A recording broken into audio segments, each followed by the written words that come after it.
So Petra and Hina, you are the authors of our ISA briefing note, Energy is Back as a Factor in Real Estate Performance.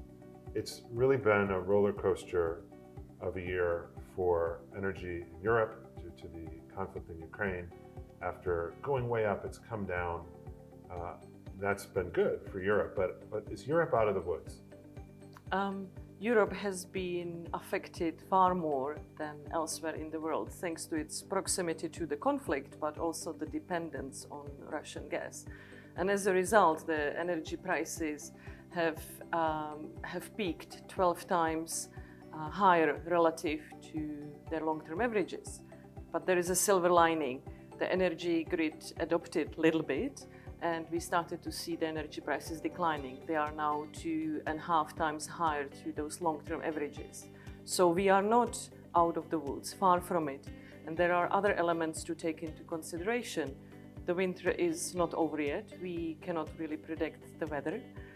Secondly, the China reopening creates an additional competition for China for energy sources. And thirdly, next winter, we cannot really rely anymore on Russian gas at all. So the impact is there to stay long term. But one of the things that's remarkable about Europe is how different the energy sources are and just the energy system is in each country.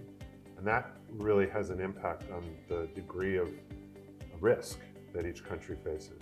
So Hina, you developed a model, a tool that's called Levi that helps get to some of those differences between countries. Can you tell me what Levi stands for and kind of how does it work and what are some of the conclusions that we can draw from that? Yes, of course. So Levi stands for LaSalle Energy Vulnerability Index, and it's a tool we developed to assess and rank countries based on the degree to which a country's energy system is likely to be affected by exogenous shocks.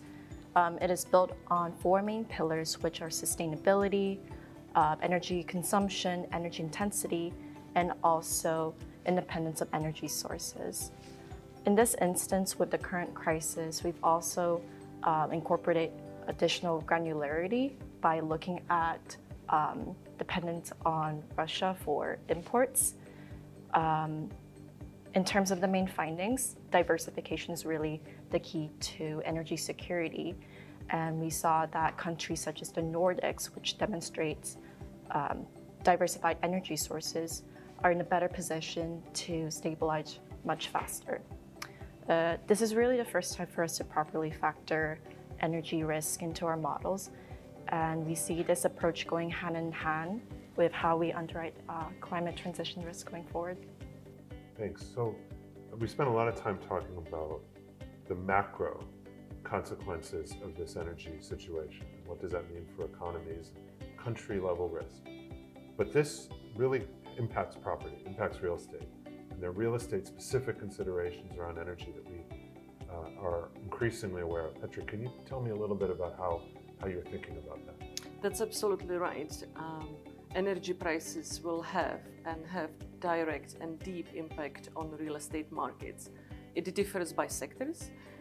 For instance, data centers, cold storage, hotels, they are far more energy hungry and affected more. Residential depends a little bit on the age and efficiency of the stock and the buildings, but it's not immune either.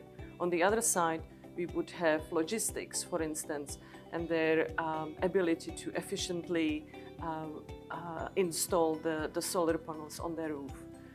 But so energy prices issues are there to stay and impact on real estate and putting pressure on rents. Why I say that is that the tenants obviously pay rent plus the service charges, so that overall occupancy cost for the tenants are under pressure.